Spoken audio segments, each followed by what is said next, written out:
La Tecnologería, con Pablo Trinidad y Fran Blanco.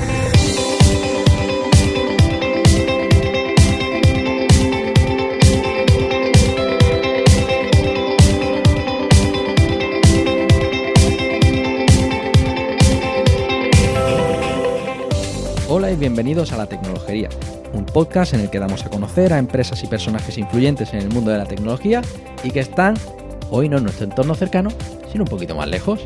Os habla Pablo Trinidad y a mi lado me acompaña el gran Fran Blanco. ¿Qué tal, Fran? Hola Pablo, ¿qué tal? ¿Cómo estamos?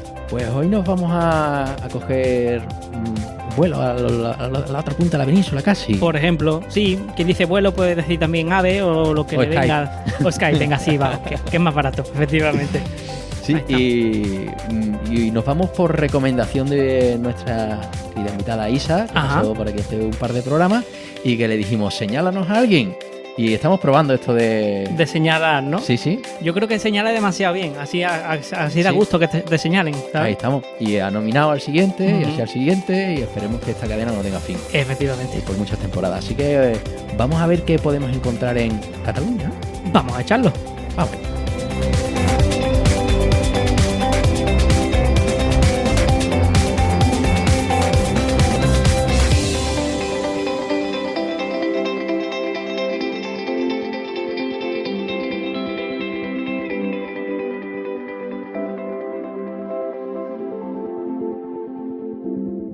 En este capítulo nos vamos a lanzar de cabeza a un mundo que no hemos tocado todavía, que es el sector hotelero. Ah, mira. Vamos a ver qué hace, hay un CTO en ese universo y bueno, y cómo ha llegado hasta ahí, que creo que tiene una historia bastante interesante, no solo lo último, sino cómo ha llegado hasta ese punto. Y como eso es lo que nos gusta, pues hoy nos acompaña Jordi Miró, CTO de Hotel Networks.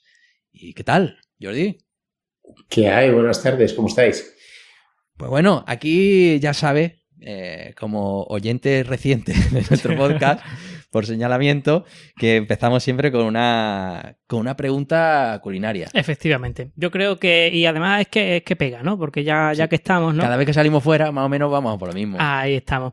Así que, Jordi, ¿qué le dirías a alguien de fuera que tiene que probar de la comida de tu tierra, en este caso, de por allí, de la zona de Cataluña? Mira, es curioso porque yo, llamándome Jordi Miró Bruix, intentar decir que no soy catalán es complicado, ¿no? Pero nací en Madrid y ahora vivo en Barcelona, con lo cual siempre he tenido como esa dualidad.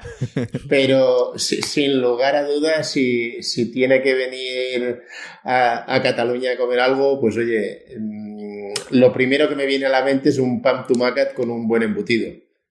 Con un poco de fuet, un poco de llangonissa. Bien. Entonces hay que llegar por la mañana, ¿no? Allí. Sí, para un almuerzo, ¿no? Media mañana.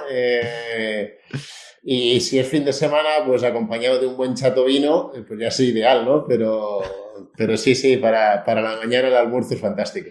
Tú empiezas pronto, bien, sí. Nos gusta. No. Que se alargue luego lo que haga falta, efectivamente.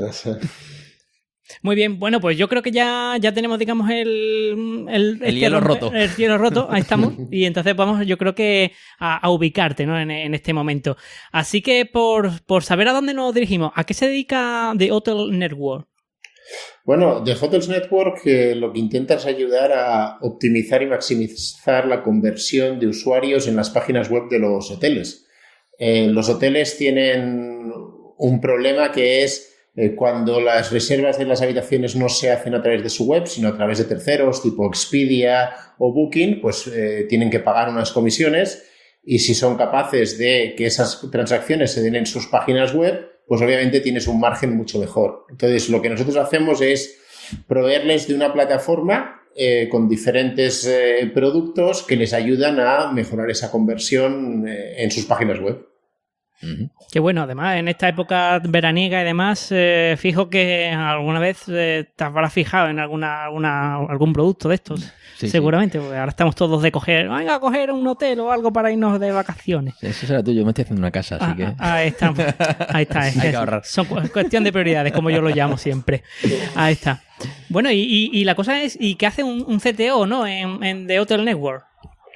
Bueno, yo creo que lo mismo que vengo haciendo en mi carrera en los últimos años, ¿no? Es decir, cómo ayudas a una organización que es de un tinte tecnológico a escalar, cómo consigues que la parte de tecnología asociada a producto, negocio, escale y permita desarrollar de la mejor forma posible el negocio, ¿no? Entonces, yo creo que no difiere mucho. Tiene obviamente sus complicaciones o sus especializaciones debido al negocio que realizamos, pero es similar a lo que he hecho en el pasado. Uh-huh. Bien, entonces esto de tener un CTO recurrente a mí me mola. Y yo creo que es lo que nos vamos a detener hoy por el camino un poquito, en los distintos retos que has ido encontrando en cada una de las esquinas a las que has ido. Así que bueno, vamos antes de irnos al final, vamos por el principio y vamos a seguir ese orden cronológico, empezando por la clásica pregunta, ¿no? De ¿cuál es el primer contacto con un ordenador que tuviste? Pues mira, es divertido porque el primer contacto con un ordenador es cuando yo estaba primero de GB. Los que tenemos una edad hicimos la EGB. Y bueno, básicamente con el clásico Spectrum que tenía el ZX48 que tenía algún vecino, o el Commodore 64 que tenía el hermano mayor de un compañero de clase. Y entonces en tercero de GB, por la comunión, decidí pedirle dinero a todos mis familiares y me compré un Commodore 64 porque era el que tenía mi mejor amigo también. Y entonces podíamos cambiar las casetes para jugar a juegos. Y en ese momento mi padre decide que... Mi padre no tiene nada que ver con el mundo tecnológico, ¿no? Decide mi padre y mi madre que estaría bien que aprendiera a programar en BASIC. Y yo creo que es que en el cole empezaron a dar clases de BASIC y era una forma de llenar una de las tardes que yo tenía libres. Entonces yo era el chico más joven de las clases. Había gente de quinto, sexto, séptimo de GB y yo estaba en tercero y empecé a programar en BASIC. Y la verdad es que aquello despertó un gusanillo que hice que con el Commodore pues no solo jugaba, sino que empezaba a hacer pequeños programillas, ¿no? con el ordenador que tenía en casa conectado a la tele y con una cinta que tardabas 45 minutos para poder jugar un juego. Qué bien. Qué bueno. Me encantan esas historias de los 8 bits. Sí. Sí. Que los que somos de esa generación, pues cuando lo conocéis. Mira, pero... yo también. Claro. Hombre, no es de los de Amstrad, es de los Commodore, pero bueno. Aprendí con un Amstrad en el colegio a programar en BASIC, o sea que los toqué todos. El Spectrum del vecino, el Amstrad del colegio y el Commodore en casa. Sabía yo que había algo mejor por detrás. Oye, y yo creo que ya puede ser esto un detonante perfecto para estudiar informática, esa ganas de tocar, de cacharrear, ¿puede ser? No, la verdad es que durante el bachillerato, bachillerato, que era el BUP y el COU, compramos un Pentium 1 en casa. Qué bueno. y aquello fue una revolución, al cual yo luego le añadí una grabadora de CDs que me costó más que el ordenador el completo y que amorticé grabando CDs para todo diestro y siniestro y en mi Access, que tenía una colección de CDs enorme para poder rentabilizar aquella grabadora, ¿no? Pero cuando acabo el COU, mi intención era estudiar ingeniería aeronáutica, pero mis padres, que me conocen muy bien, me pusieron delante de varios ingenieros y varios científicos y me di cuenta que la realidad es que a mí lo que me gustaba era lo que había detrás de la ingeniería. Y a mí lo que me volvía loco era la física. Por eso estudié física, porque me di cuenta que sí, que la ingeniería me gustaba mucho, pero que a mí realmente lo que me gustaba era ir un poquito a cosas más, te diría, más de raíz. Amigo. Uh-huh. Bueno. ¿Y cómo acaba un físico eso en el sector de la informática? Yo tengo amigos que lo han hecho, ¿vale? Pero cada uno tiene su propio camino. Sí, a ver, durante la carrera yo seguí haciendo temas digamos relacionados con la informática, pues estudiábamos Fortran para hacer prácticas. A mí me picó el gusanillo y empecé a aprender C. por mi cuenta con un par de amigos míos que estaban estudiando ingeniería informática. Y cuando acabo la carrera yo quería hacer temas relacionados con la energía nuclear, que era mi especialidad en la carrera, pero mira, alguna decisión política de cerrar un máster que había en España y el boom de las .com me llevaron al sector tecnológico, ¿no? Las consultoras buscaban desesperadamente gente con, diría, capacidades analíticas, ¿no? Entonces físicos, matemáticos, ingenieros pues nos contrataban en consultoras y yo tuve la suerte de entrar en PricewaterhouseCoopers a trabajar acabando la carrera. Uh-huh. Y bueno, ese salto, porque siempre analizamos un poquito el primer salto, ¿no? al mundo profesional. ¿Cómo fue? Mira, ese primer salto fue fantástico porque yo dejé de estudiar en el mes de julio, me cogí 2 meses de vacaciones maravillosos, en septiembre empiezo a buscar trabajo, en septiembre consigo este trabajo y además me dicen que me pagan un máster y que los próximos 3 meses voy a ir a clase y me van a pagar un sueldo. Con lo cual era maravilloso, una clase de 20 chavales recién licenciados haciendo un máster de Deusto, que se llamaba Diploma de Especialización en Soluciones de Internet, ¿vale? Y básicamente veíamos un poquito de todo, desde programación a arquitectura, a e-commerce, a nuevas tecnologías. Descubrí Google en ese momento y llegué a casa y lo conté y mis padres alucinaban. Y mi padre siempre dice, no, es que a mí lo del buscador de Google me lo explicó mi hijo en la primera semana de trabajo, ¿no? Entonces, bueno, al acabar el máster repartieron la clase, digamos que en 2 grupos. PricewaterhouseCoopers tenía en aquel momento como 2 unidades muy grandes en telecom y en banca, y yo caí en banca y empecé a hacer proyectos de e-banking, a lanzar portales de banca electrónica. Era el momento, pensemos que los bancos no tenían páginas web. Sí. El mejor de los casos tenían una página web informativa y nada, yo el primer proyecto que hice fue lanzar toda la operativa de Caja Madrid, lo que es ahora Bankia, al online. Qué bien. Qué bueno. Curioso. En esa época que daba auténtico pavor entrar en las páginas online de los bancos. Sí. ¿Cómo le ibas a contar tú a alguien que iba a meter? Mi respuesta siempre era la misma. Cuando la gente te decía, ¿y no te da miedo comprar por internet? Y mi respuesta siempre era, ¿y no te da miedo darle la tarjeta de crédito al camarero del bar? Que era la época en la que se llevaban la tarjeta y volvían. No sé si alguno de vosotros, porque a mí sí me la han clonado un par de veces así. Oye, por internet no la pones, pero al camarero se la das, que va, vuelve, hace lo que quiere con ella, ¿no? Cierto. Pues bien, ya ahí tenemos ese salto. Y aquí, aunque no estudiaste en informática, pero siempre incidimos en si hiciste algo a lo largo de esos 5 años por aquel entonces de la carrera que crees que te ayudó a definir o a mejorar tu perfil profesional. Todo eso que se llama ahora las soft skills, ¿no? Ostras, bueno, sí, yo creo que la carrera me enseñó un montón de cosas, ¿no? Yo creo que la carrera me enseñó o me dio una metodología para resolver problemas. Además, el hecho de tener bastantes prácticas también te ayuda, y muchas de ellas en grupos más o menos grandes, te ayuda a saber relacionarte con gente y a gestionar gente, ¿no? Entonces, yo creo que de ahí saco sobre todo eso, una pasión por los números absoluta. Y entonces a mí al final eso me ha marcado, es decir, yo necesito datos para tomar decisiones, pero sobre todo eso, ¿no? El hecho de tener que trabajar con gente me ha servido mucho a futuro. Uh-huh. Qué bueno.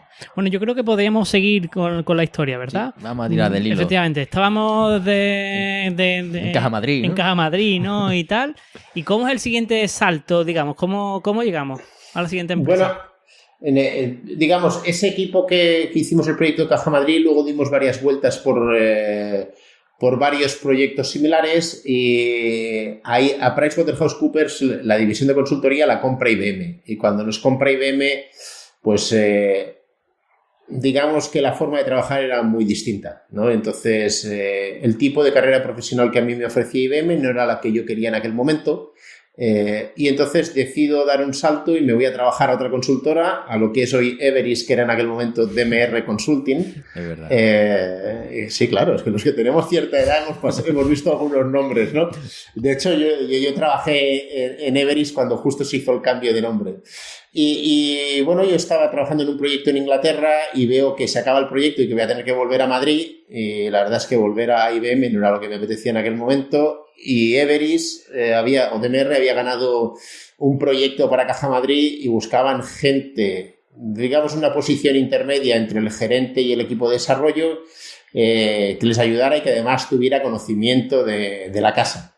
Y bueno, pues me contrataron y fue muy divertido porque el primer día de trabajo había una reunión de trabajo con el cliente para sorpresa, no, pero supongo que yo había vendido muy bien, que conocía muy bien a la gente de Caja Madrid, y es que me tiré casi 2 años en las oficinas centrales.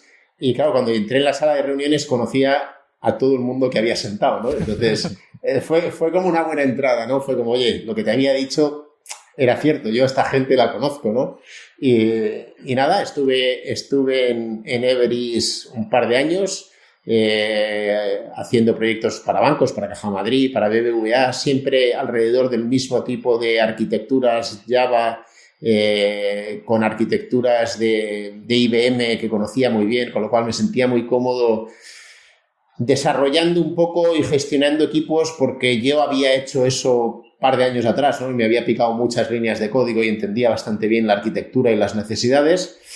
Y en el 2004 decido casarme con la que es mi mujer.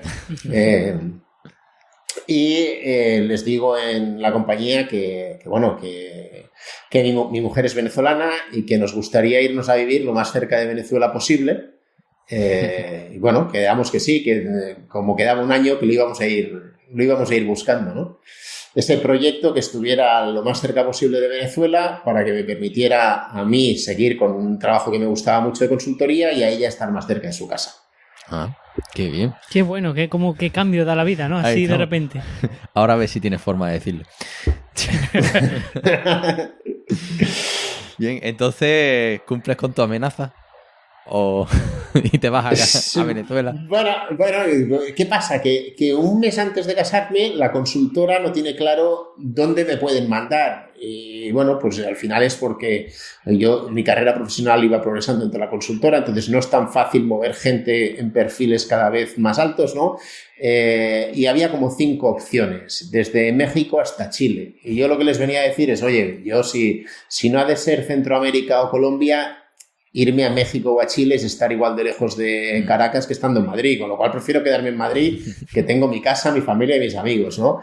A mi mujer le generaba una ansiedad terrible el no saber dónde iba a vivir el día después de casarse, y a mí la verdad es que me daba absolutamente igual. Pero obviamente, como yo tengo la última palabra en esta relación y es sí, mi amor, pues nada, decido que hay que buscar trabajo en Venezuela, que es cierto que llevaba tiempo intentándolo y no conseguía.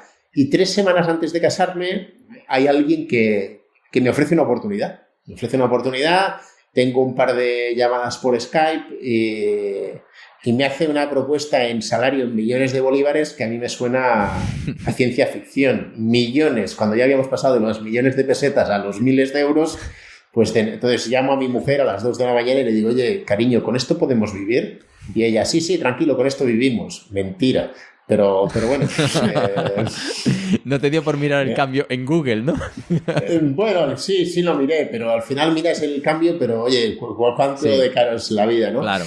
Y bueno, decido aceptar la oferta, voy a DMR, les digo que me voy. Bueno, ya era Everis. Voy a Everis y les digo que me voy, me dicen que no me vaya, que cuando vuelva de la luna de miel lo habremos aclarado, y le digo, ya, el problema es que ya le he dado la palabra a otra persona, ¿no? Pero ahora van a venir las promociones, podemos ver qué podemos hacer. Y le digo, no, la decisión está tomada y me voy a trabajar en una pequeña compañía que se llama TeraBrain, o que se llamaba, no sé si existe aún, creo que no, que tenían un proyecto que les daba de comer, y un propietario también físico, que no quería estar en el día a día peleándose con el equipo de desarrollo, ¿no? Y bueno, yo llego allí y obviamente hay primero un cambio cultural enorme y segundo, pues me encuentro con un equipo que no hace las cosas todo lo bien que deberían y que se han acostumbrado a que lo pueden hacer porque no hay nadie encima, ¿no? Y oye, pues no queda más remedio que remangarse y a veces enseñar cómo se hace una conexión a una base de datos y puede haber más de una conexión abierta contra la base de datos. Ese fue mi primer challenge.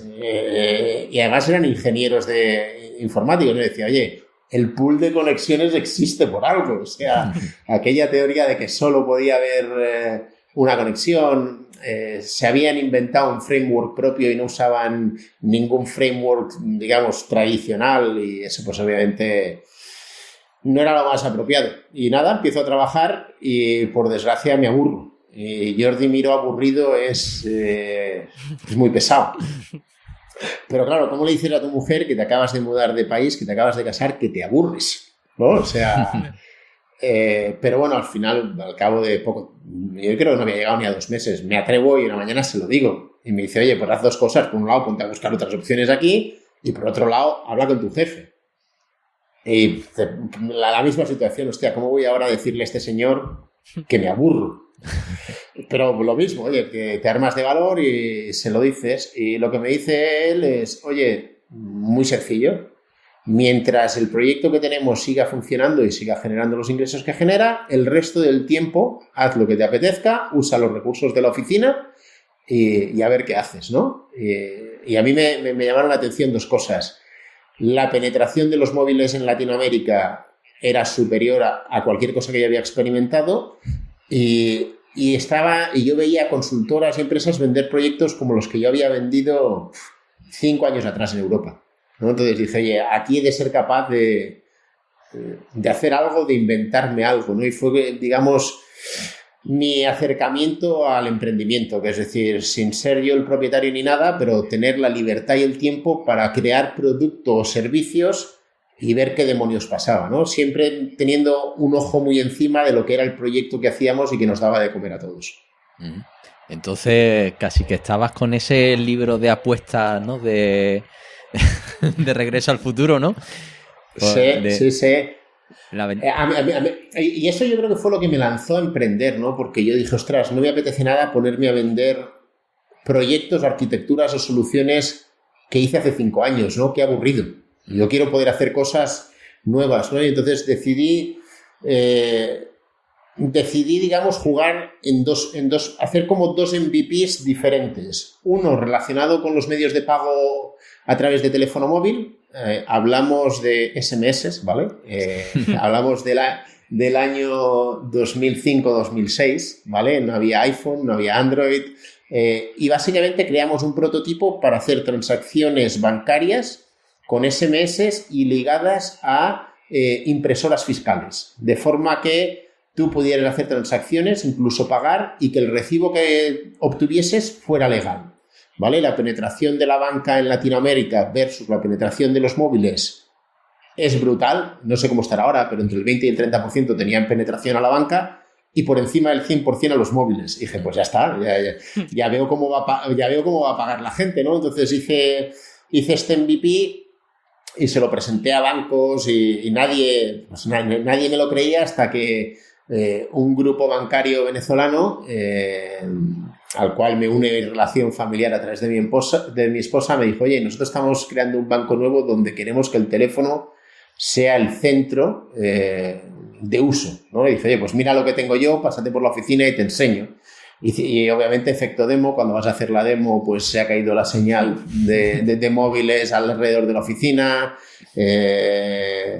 pero le enseñas todos los papelitos impresos que tienes de otros días, le enseñas las trazas del servidor para que vean que de verdad eres capaz de hacer una transacción, ¿no? Y bueno, decidimos tirar adelante y se creó una compañía para desarrollar toda la tecnología. Integramos a una empresa que tenía acuerdos para hacer mensajería con números cortos en varios países de Latinoamérica, y esa es una compañía que sigue ahí viva, que obviamente ha ido evolucionando con el tiempo y da soluciones de movilidad. Pero a mí, digamos, pues me gustaba, pero no lo suficiente. Y me puse a hacer un tema de imagen. queríamos hacer un broker de publicidad para centros comerciales. Los centros comerciales, después del Mundial de Fútbol, tienen un montón de pantallas planas que se quedan apagadas porque después de dar los partidos pues ya no sabían qué hacer. Y yo dije, hombre, pues esto es espacio premium. Aquí de poder pasar anuncios, pero no anuncios de forma tradicional con señal satelital, sino que yo pensé, oye, pues yo voy a montar un sistema web donde la gente va a poder hacer bidding por esos espacios e incluso vamos a montar un pequeño motor para que la gente que no tiene anuncios profesionales, con unos templates, cree anuncios y ofertas real time. Claro, con lo que yo no contaba es con la velocidad de las redes de Internet en el 2006, 2007 en Venezuela y otros países de Latinoamérica, ¿no? Entonces, lo que acabábamos haciendo es que por las noches enviábamos unos DVDs con los anuncios grabados a los centros comerciales y montábamos un pequeño servidor para usar esos anuncios, porque intentar hacer streaming online era una pesadilla, ¿no? Entonces, un día se lo cuento a un primo de mi esposa y me dice, oye, pues nosotros estamos montando una especie de fondo con varios amigos que nos han ido bien las cosas, tenemos un socio que es el que hace la parte digital, te lo presento y le explicas lo que haces. Esa persona, Bernardo Rodríguez, se convirtió en mi socio, mentor y amigo y le enseñé lo que hacíamos y me dijo, pues mira, yo estoy buscando algo que hacer con vídeo por internet. YouTube era el momento en el que estaba en la famosa demanda por derechos y yo le dije, oye, pues yo estoy haciendo esto para centros comerciales, pero no despega. Y me propuso, oye, ¿y si usamos la tecnología para hacer otra cosa? Y yo le dije, oye, ¿por qué no? Vamos a hacerlo, ¿no? Creamos una compañía que se llama Mixic, que viene de Mix Music, y básicamente porque intentar conseguir un dominio que quisiera decir algo y que no costara decenas de miles de dólares, no había. Y como éramos pobres, escogimos el peor nombre posible porque siempre teníamos que deletrearlo, con lo cual, primera lección aprendida, no sé, intentar conseguir que un dominio quiera decir algo a veces no es la mejor decisión del mundo, ¿no? Yo recuerdo en Estados Unidos Mixic y ya, o sea, la forma de letrearlo me salía instintivamente, ¿no? Que básicamente creamos una plataforma para hacer vídeos musicales por internet. La idea es que los artistas y las discográficas iban a poner material suyo propio, tú ibas a poner material tuyo y online ibas a crear un vídeo musical, ¿vale? Hicimos unas demos con grupos como Alex Ubago, Fangoria y alguno más, con artistas de Sony y de Warner Music en España, con premios muy interesantes. Pero el problema principal es que para hacer un vídeo bien hecho necesitas muchos días. Si alguno de vosotros ha hecho alguna edición de vídeo de audio, si lo haces rápido o aunque le dediques tiempo y no sabes, lo que queda es una chapuza. Simple y llanamente, ¿no? Y en aquel momento pues tuvimos la gran suerte de que MySpace, los más viejos del lugar sabrán lo que es MySpace y nuestro amigo Tom, se interesó por el proyecto y estuvimos negociando la venta de Mixic a MySpace. Wow. Y no se dio porque nosotros éramos 100% HTML y nos descartaron para comprar una compañía que hacía algo muy similar pero con tecnología Flash. Que claro, si lo veo ahora, pienso, yo era un visionario, tío, hacía HTML y no Flash. Pero no conseguí venderle la compañía a MySpace. Entonces, bueno, nos quedamos casi sin dinero y, oye, había que pivotar el negocio y lo que aquella aventura se convirtió fue en una empresa que fue pivotando y buscando la supervivencia. Siempre alrededor del mundo del vídeo creamos diferentes soluciones, creamos una plataforma marca blanca para vendérsela a periódicos, canales de televisión para gestionar todos sus vídeos, ¿vale? Porque no había tantas soluciones y muchas menos enfocadas en Latinoamérica. Y ahí éramos muy competitivos porque estábamos locos y cobrábamos en moneda local. En vez de cobrar en dólares o en euros, cobrábamos en pesos, bolívares, soles, en la moneda que tocase, ¿no? Mis inversores venían del mundo financiero y me decían, oye, Jordi, si facturas en dólares o euros, mejor, pero si no, pues ya te ayudaremos, ¿no? Y ese producto fue un exitazo, sobre todo la parte de periodismo ciudadano. Básicamente pensamos que estábamos haciendo aplicaciones en J2ME para Blackberries, en Nokias y similares, y tuvimos la aplicación lista para Android y iOS tan pronto abrieron las tiendas. Y básicamente teníamos una aplicación que permitía a la gente grabar vídeos y enviarlos con noticias que estaban pasando en tiempo real en sus ciudades. Y se convirtió en un exitazo, porque la gente podía mandar cosas, incluso los periodistas podían mandar cosas, mientras llegaban las unidades móviles a hacer un trabajo más profesional, ¿no? Con una calidad de vídeo que era la que era en aquel momento, ¿no? Sí. Pero teníamos vídeos como, no sé, un usuario nuestro grabó el derrumbe del viaducto, que es el puente que une Caracas en la autopista con La Guaira, que es la ciudad donde está el aeropuerto y el puerto más importante, y que se quedó varios meses sin esa comunicación. Pues ese vídeo, uno de mis clientes, Globovisión, lo tuvo antes que nadie porque un cliente lo grabó y lo puso ahí. Y se vio millones de veces. Pues casos como esos, pues obviamente te llenaban de orgullo y nos permitían vender ese producto fácilmente. Fíjate tú lo que tiene que ser, además, reproducir ese vídeo tantas veces en aquel momento, ¿no? Me imagino, ¿no? Habría que tener un servidor ahí bien servido, ¿no? Bueno, es muy divertido porque además es cuando empieza a aparecer el tema cloud, ¿vale? Pero no lo entendíamos. Simple y llanamente a mí me hablaban del cloud y tal, y conceptualmente me parecía maravilloso, pero no sabía qué se tenía que hacer, y al final cuando hacías alguna prueba, básicamente lo que hacías es levantar instancias de C2 para montar software encima. Básicamente estabas haciendo lo mismo que hacías con Hierro, pero en el cloud. Con lo cual no te aprovechabas para nada de lo que te traía el cloud y acababa siendo excesivamente caro, con lo cual acabamos volviendo a data centers más tradicionales que por el mismo precio compraban unos pepinos de servidores con un ancho de banda, que era mi gran problema, porque yo con estos productos, por ejemplo, hice la retransmisión de Miss Venezuela, de Miss Universo, de telenovelas, y mi consumo de ancho de banda era brutal. Es más, lo tenía que capar porque mis clientes no querían pagar más porque no habían encontrado la forma de monetizarlo suficientemente. O sea, yo tenía decenas de miles de usuarios viendo ciertos programas, pero la parte de monetización no iba a la misma velocidad, ¿no?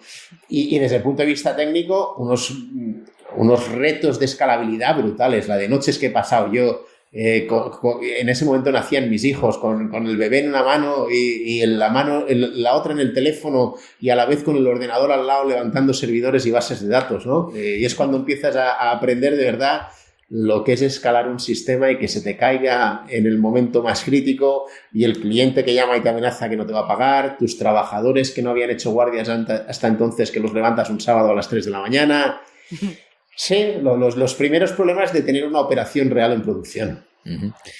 Bien, y bueno, sí, la verdad que ahí se me ocurre que ya empieza eso a oler a determinados retos actuales. Estás hablando que esa solución se la vendiste a medios de comunicación, y aún a día de hoy los medios todavía se están enterando de esto de Internet, cómo funciona y cómo monetizarlo, ¿no?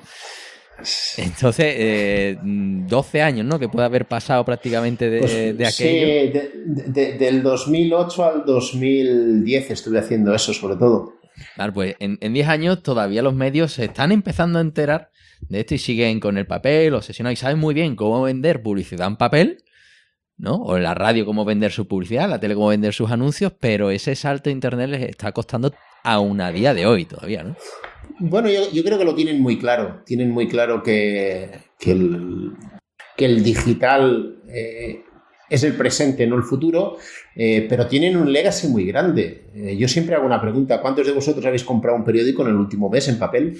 Mes, dice, sí, que puede ser década. Ya, pero para irnos a ese time frame, ni mi padre casi, que era del que los compraba todos los días, ¿no? Pero piensa en las infraestructuras que soportan del legacy que tienen atrás, ¿no? La cantidad de empleados, edificios y demás que tienen. Entonces, ¿cómo consigues en el digital, donde la publicidad se paga como se paga y a los costes que se paga, rentabilizar lo que antes tenías para el físico, ¿no?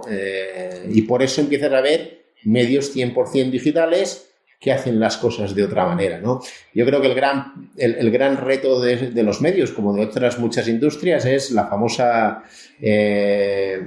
transformación digital. ¿Cómo transformo un negocio que gana dinero pero cada vez menos, pasando por un paradigma digital donde los números son muy diferentes, ¿no? Y hay casos de medios que lo han hecho muy bien. Se me ocurre, el Washington Post es un caso excepcional, pero hay muchos otros que sabemos que no lo hacen tan bien, ¿no? Yo creo que en parte también es porque muchas de estas industrias, los directivos tienen la edad que tienen y tienen el conocimiento del digital que tienen. ¿vale? Y no hablo de esta en particular, pero en muchas industrias de las que oyes hablar mucho de transformación digital, vas y miras la junta directiva y ves toda la parte digital y tecnológica de quién depende y a lo mejor entiendes ciertas cosas. Yo creo que la evolución de los medios digitales llegará en el momento en el que cuando vayas a leer una noticia en el periódico de turno no te ponga un pedazo de banner en medio y te permita leer medianamente la noticia sin ningún tipo de problema y ya, bueno, eso en escritorio. Pues ya en móvil, pues bueno, ya eso ya es pedir peritas al olmo, como yo le digo, ¿no? Pero Paga sí. tu inscripción, hombre. Sí. Pero mira, y creo que es un caso que llevo 2 días dándole muchas vueltas. Uno de los medios que yo leo habitualmente, por no decir el nombre, lleva 10 días donde obviamente han puesto el típico JavaScript para detectar el adblocker y si no te deja leer. Bueno, oye, pues no pasa nada. Te activo el adblocker en la noticia que de verdad me quiero leer, me pones todos los interstitials, laterals y todo lo que me tengas que poner y la experiencia es un asco porque no consigo centrar la mirada. A la vez cojo el móvil, lo abro y lo puedo leer bastante bien. Entonces, oye, yo entiendo que el usuario también además se ha acostumbrado a que todo es gratis y todo no puede ser gratis. Entiendo que hay que buscar los modelos, ¿no? Pero ¿cómo puede ser que en ciertas plataformas el uso de ese contenido es muy fácil y en otras te dan ganas de no volver, ¿no? Entonces, y yo creo que, que los usuarios debemos estar dispuestos a pagar por contenido, y luego hablaremos por todo mi pasado en el mundo de las películas, hemos de estar dispuestos a pagar por el contenido un precio que sea razonable y el que tiene ese contenido, ostras, debe hacer que tengamos ganas de pagar por él. Entonces, si cualquiera de las dos no está, pues al final, ¿qué te pasa? Pues como yo, que llevo 3 días que no he vuelto a esa página web. Porque estoy cansado de activar y desactivar el adblocker. Pues sí, la verdad que esa historia, además es la historia de mi vida también, que me abro, tengo unas cosas que las leo en el móvil, otras en el iPad y otras en el PC en función de lo que me va saltando.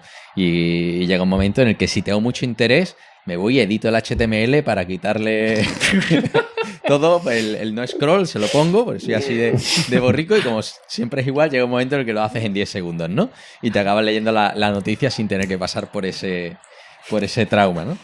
Pero sí que ahora estoy viendo un movimiento, digamos, por exceso, en el que ahora todo el mundo tiene un Patreon, ¿no? Nosotros que además venimos del mundo del podcasting, ¿no? En el que ya te encuentras pues los podcast premium, ¿no? De paga por esto. Y yo creo que hemos llegado, ese gratis nos ha llevado a un zapping digital, ¿no? En el que estamos picoteando de muchas cosas, pero luego nos cuesta mucho centrarnos en una cosa concreta, es decir, voy a pagar por él, voy a pagar por este proyecto, pero a lo mejor no te gusta todo y claro, yo creo que todavía el universo está aprendiendo a esto de pagar por contenido, de cuál es la fórmula que mejor funciona. Ahí iVoox, por ejemplo, que es donde nosotros nos alojamos, pues sí que te encuentras que están buscando un formato premium, incluso están hablando de varios podcasts, agruparlos, y entonces, porque claro, si yo tengo que pagar 10 pavos al mes por cada una de las cosas que yo escucho, se me va una pasta. Es que se me va más que con el Movistar, ¿no? Claro. Bueno, piensa, lo último que presentó Apple, ¿no? De las revistas. Oye, págame una suscripción y te doy, entre comillas, todas las revistas del mundo. Vale. Pues y en el mundo de las películas o de las series, es decir, al final, claro, los que vivimos de esto estamos un poco o muy viciados, ¿no? Pero si lo piensas en el orden de las cosas, ¿cuán viejo es el mundo digital versus cuán viejo es el mundo físico, ¿no? Entonces, claro, en el mundo físico también para llegar a los modelos de pago seguro que se han pegado muchos golpes durante decenas de años, ¿no?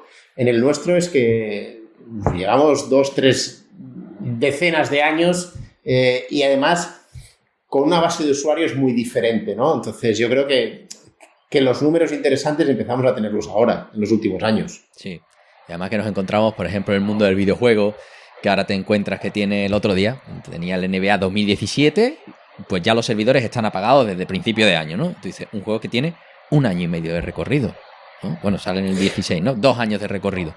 Te apagan el digital, ya no puedes competir con otros y no te dejan, digamos, no liberan esos servidores para que tú puedas hacerlo. Y te compras assets en esas plataformas, porque ahora ya compras el FIFA y ya venga a gastar. Es como mezclar te lo diré, las estampitas de toda la vida, ¿no? Los sobres con, con los cromos y con el FIFA, ¿no? Gastándote 60 pavos y tienes un juego capado. Entonces, eso de los bienes digitales, la caducidad del bien digital, es algo que ni las propias empresas todavía han terminado de dar con la tecla y los usuarios tampoco son conscientes de eso hasta que te lo encuentras encima, ¿no? Y yo creo que todavía se está aprendiendo a prueba y error, claro. No hay otra. Los juegos de mi Commodore siguen cargando. Siguen tardando 45 minutos, pero cargan. Bueno, hombre, si te pillas un emulador te tardas un poquito menos, ¿eh? Sobre todo para que no te pase aquello de al minuto 44, error de lectura. Qué tiempos. Bueno, pues estamos ahí ya en esa época en la que empiezas a coquetear con el mundo digital, a hacer tus pinitos y tal. ¿Cómo sigue tu carrera profesional en el mundillo? Bueno, en esa compañía conseguíamos que era rentable a través de la parte de vídeo y como mi ex socio y yo éramos unos culos inquietos, pues montamos otro proyecto que hacía análisis de tweets. Lo que hacíamos es que ingestábamos el Firehose de Twitter, en aquel momento lo podíamos hacer, y solo indexábamos los tweets que tenían un link, ¿vale? Porque creíamos que eran tweets con mayor valor. Íbamos a esa página web, scrapeábamos todo el texto y categorizábamos el texto. Es decir, cogíamos noticias o cualquier cosa y hacíamos dos cosas. Sacábamos las imágenes, sacábamos obviamente el autor, el medio, todo el SEO que habían usado y lo categorizábamos. Hacíamos un análisis semántico del texto y decidíamos a qué pertenecía. Y con eso lo que hacíamos es que creábamos portales verticales de información. Deportes, política, farándula. Y lo que hacíamos es que, como el SEO ya nos lo había hecho, el que había creado la noticia, y nosotros hacíamos uso del fair use, que solo usábamos una parte del texto, básicamente agregábamos noticias y las íbamos publicando a medida que se iban poniendo calientes en Twitter. Pues íbamos indexando y cuando veíamos que pasaban cierto número de veces compartidos el link, lo íbamos publicando y vivíamos de la publicidad. Y llega un momento en el cual mi ex socio, que vivía en Estados Unidos, pues obviamente los economics que teníamos no daban y decide que tiene que volver a buscar un trabajo tradicional porque él está en Estados Unidos con su familia, deja la compañía, yo sigo empujando la compañía, pero bueno, cada vez se me hace más cuesta arriba, sobre todo porque la situación en Venezuela cada vez empeora y yo vivía entre Venezuela y Estados Unidos, mi mujer y mis hijos en Venezuela, yo iba y venía.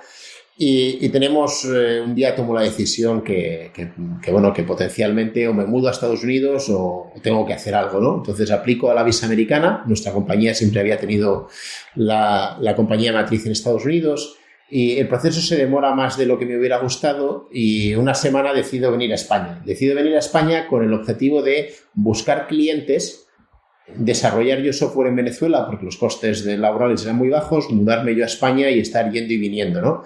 Y la sorpresa es que cuando vuelvo a Venezuela me encuentro con una llamada del consulado norteamericano diciendo que la visa está aprobada, potenciales clientes para mi compañía y varias ofertas de trabajo en España. Entonces, oye, cariño, ¿qué hacemos?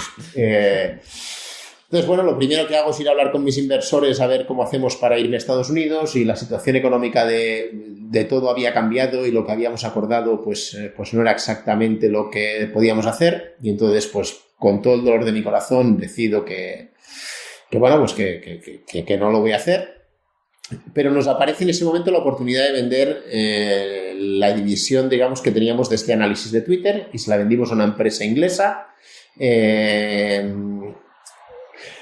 Y yo tengo que decidir qué hacer, ¿no? Y al final, discutiendo con mi mujer, me dice, oye, Jordi, la parte de consultoría me pagaba mucho mejor de lo que me podía pagar, por ejemplo, Wacky en su momento, pero me dijo, oye, ¿tú te ves de nuevo con chaqueta, corbata y dando servicios cuando hace tantos años que dices que lo que te gusta es poder crear producto propio?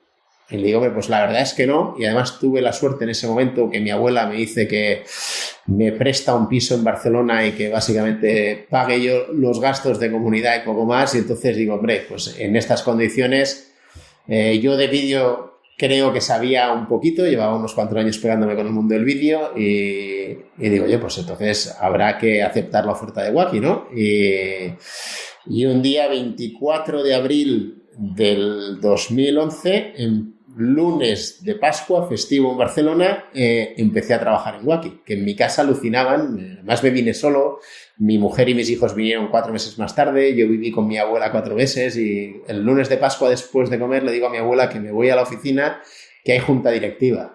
Pobrecita, mi abuela alucinaba, ¿no?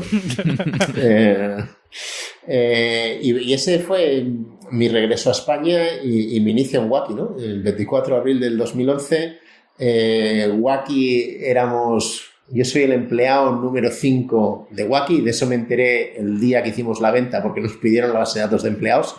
La compañía debíamos ser 10, 11 personas entre los empleados y algunos freelance.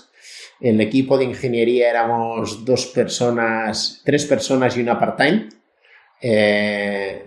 Y ala, como un loco, para allá que decidí venirme, porque a mí me contratan porque el que era el CTO, Wacky se forma con dos emprendedores, Josep y Jacinto, CEO y CEO, y una empresa que se llama Nice People at Work, que proveía la tecnología. Y uno de los 3 socios de Nice People at Work estaba haciendo de CTO en Wacky, pero dice que quiere volver a Nice People at Work y por eso tienen la necesidad de traer a alguien, ¿no? Y entonces pues yo encajaba, había hecho consultoría como los fundadores y llevaba unos cuantos años peleándome con el mundo del vídeo. Con lo cual, bueno, por eso decidimos mutuamente que era el momento oportuno para todos. Qué bien. Además, que la palabra Wacky no la habíamos dicho todavía. No. Además, yo fui uno de los... Yo lo usaba antes de que apareciera Netflix, bastantes años atrás, con lo cual lo tengo en la patatita el producto, sí. Y bueno, ya conociendo la situación personal, ahora yéndonos a la tecnología, ¿qué es lo que hace de repente que sea el momento del vídeo bajo demanda? Bueno, mira, a mí sabes que me llamó la atención cuando decido unirme a Wacky, es la visión tan clara que tienen Jacinto y Josep de que el vídeo va a explotar porque todo el mundo va a acabar teniendo una Smart TV en casa. Te hablo del 2011, ¿eh? O sea... Sí. Hay que echarle, porque yo tengo una tele en casa todavía del 2011 que me regaló la compañía y cuando veo lo que era aquello y la última que tengo que me compré cuando me fui en el 2016, qué diferencia, ¿no? Entonces, yo creo que cambiaron varias cosas. Una, el ancho de banda, solo hay que ver ejemplos. Tenemos la suerte de vivir en España con la red de fibra que tenemos, pero incluso sin la red de fibra las conexiones que tenemos. 2, que las televisiones se han vuelto smart hasta la más barata. Es verdad que no es lo mismo según qué gamas, porque al final yo siempre pongo un ejemplo. Si tu teléfono y tu tele cuestan lo mismo, piensa qué procesador lleva tu tele y piensa qué procesador lleva tu teléfono, ¿no? Porque la pantalla no tiene el mismo tamaño, ¿no?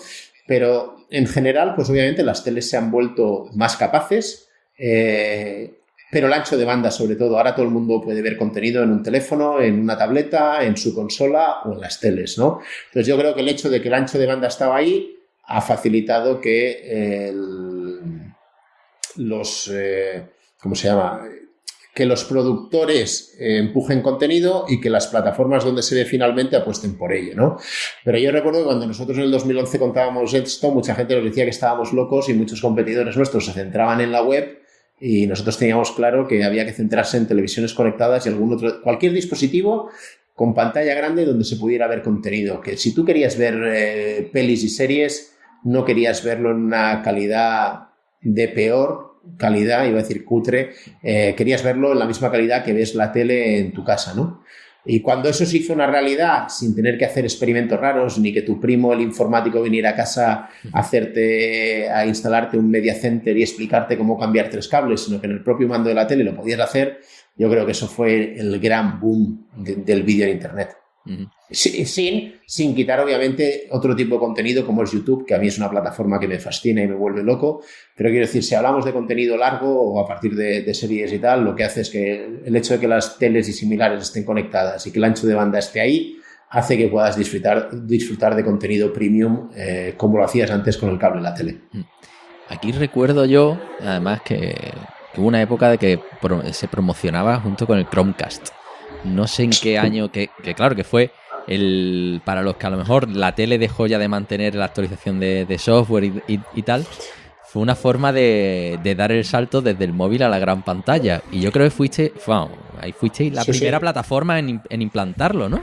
Mira, cuando Chromecast sale a la venta, yo he tenido varios momentos de esos de ego, de decir, hostia, cuando Chromecast sale a la venta en la presentación mundial, el logo de Wacky está ahí. Con la Xbox One también, con la PS4 también, con varias teles de Samsung y similar, ¿no? Nosotros, como teníamos ese concepto de que la tele tenía que ser el sitio para verlo, cuando queríamos hacer dongles, ¿vale? Y cuando Google nos dice que está haciendo uno, dijimos, oye, déjate de fabricar, yo no quiero hacer hardware, yo no sé hardware. Entonces, de hecho, yo sigo llevando en mi mochila personal un Chromecast para cuando viajo poder usarlo, ¿vale?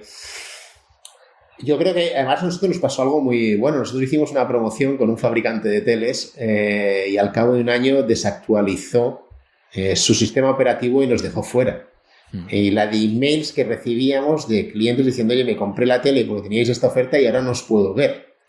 Entonces, eso nos hizo... Nosotros fuimos uno de los grandes vendedores de Chromecast en España porque hacíamos un bundling del hardware con oferta de contenido, ¿no? Era, oye... Te subsidiamos el Chromecast si te suscribes o compras contenido.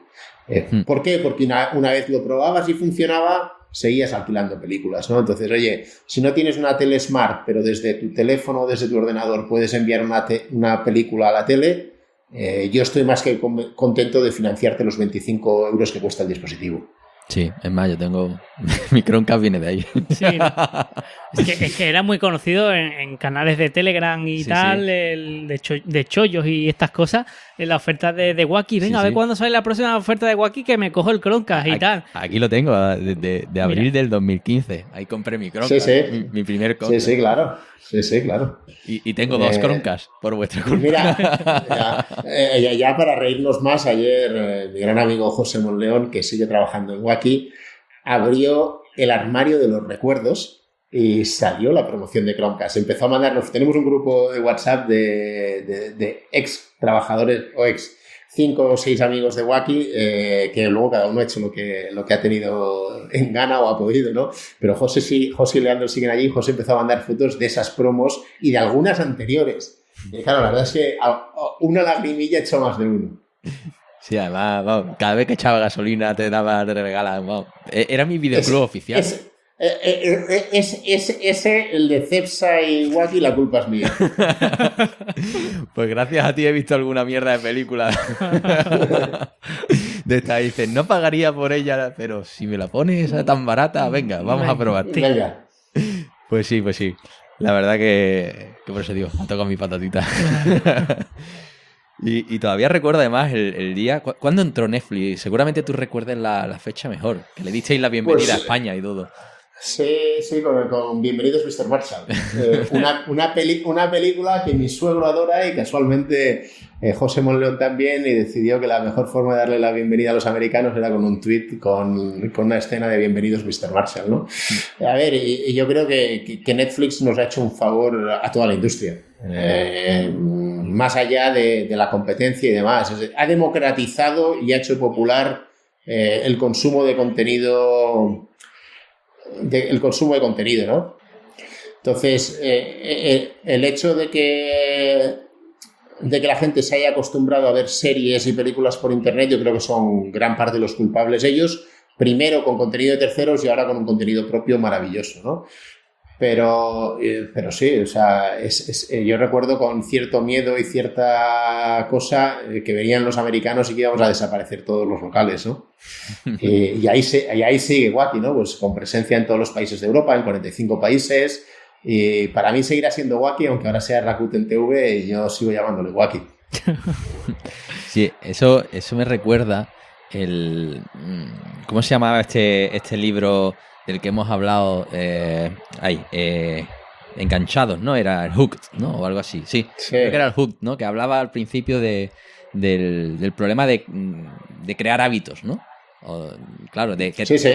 Entonces, claro, la ventaja es, llevas muchos años en un sector peleándote, siendo ingenioso con los recursos que tienes para crear una atracción y que un país te consuma como producto, entienda tu producto, y ahora llega Netflix, te adelanta por la izquierda, pero abre muchas puertas en el sentido de que crea hábitos.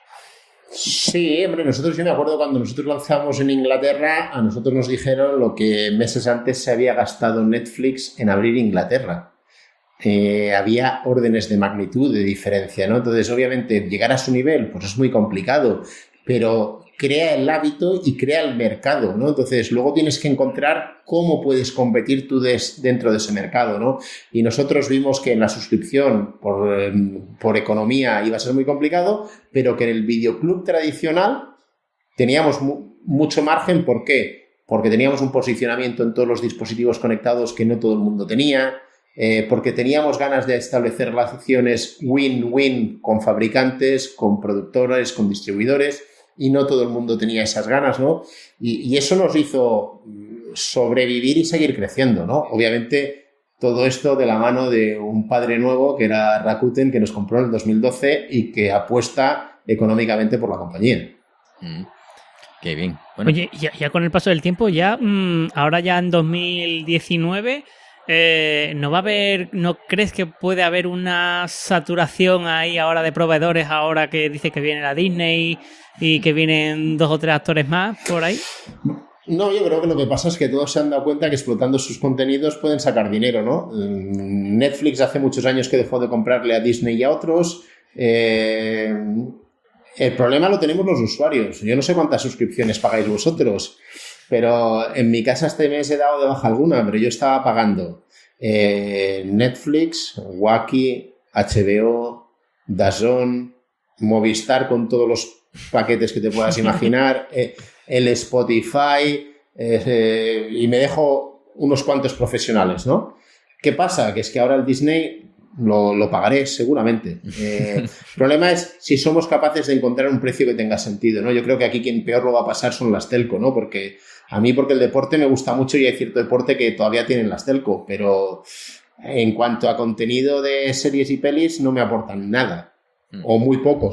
La producción propia. Por eso Telefónica se pone a hacer producción propia. Porque si no, no te diferencias de nadie, ¿no? Si tienes que depender de los derechos de terceros. Claro, si como usuario tienes que seguir pagándole 100 euros a Telefónica y además sumar 20, 30, 40 euros más de otros servicios, empieza a no tener sentido, ¿no? Entonces empiezas a decir, oye, me lo invento, el HBO, el Netflix, el Wacky, ¿de verdad lo estoy usando? Sí. Porque si no, parece que no, pero a lo mejor resulta que me saco de encima 30 eurillos al mes, que esos son 360 euros al año. Oye, con 360 euros hago alguna cosa que otra. Sí, claro, es que es lo que te comentaba antes de los Patreon, ¿no? Ahora todo el mundo le da por poner Patreon de 10 euros, ¿no? Es como la tarifa plana. Por ver a un youtuber. Y tú dices, oye, 5 pavos. Y empiezas a sumar ahí uno, otro. Y tú dices, es que realmente me tengo que suscribir a tantos contenidos. Y en el momento que por exceso todos esos youtubers están compitiendo con Netflix. Es decir, ¿te voy a pagar lo mismo a Netflix que a ti, criatura? ¿Vale? Sí. Entonces, claro, el asociar contenido y tal es un enfoque. Pero, por ejemplo, tú hoy dices, me quiero ver, como me ocurre, yo ya no voy al cine. Con la niña ya me resulta bastante complicado. Pues, ¿cómo me he visto todas las de Star Wars? En Wacky. Bienvenido al club. Claro, porque es la única alternativa, junto con Filmin, al menos en España, si no me equivoco, para decir, quiero ver una peli, la alquilas y la ves. Siempre, además, Filmin son amigos y familia. Uno de los socios es familia mía, o sea que grandes amigos y además muy complementarios con un catálogo fantástico de autor. Entonces, y yo creo que Wacky tuvo muy claro eso y decidió apostar por eso, es decir, tener el catálogo de películas más grande en los países en los que está. Entonces es uno de los objetivos, cubrir el 90 y pico % de las películas que se estrenan de ciertos estudios, ¿no? Entonces, yo tengo 3 niños, mi mujer, a mí ir al cine se me ha puesto muy caro. Además, la pequeña cumple un año este mes, con lo cual más complicado todavía. Entonces, claro, si ir al cine se me pone en más de 50 euros y esperarme 2-3 meses o uno me cuesta 3,99, 4,99. Es verdad que la experiencia no es la misma y la experiencia de un cine es maravillosa, pero la economía también. Sí, la verdad que sí. Además que cuando ya te acostumbras a la ventana esa de 3 meses para el estreno, ya todo es... Y Y esa ventana va a ir decreciendo, porque habrá gente, ya cada vez más gente hace day on day, que es estrenar en todos los lados a la vez.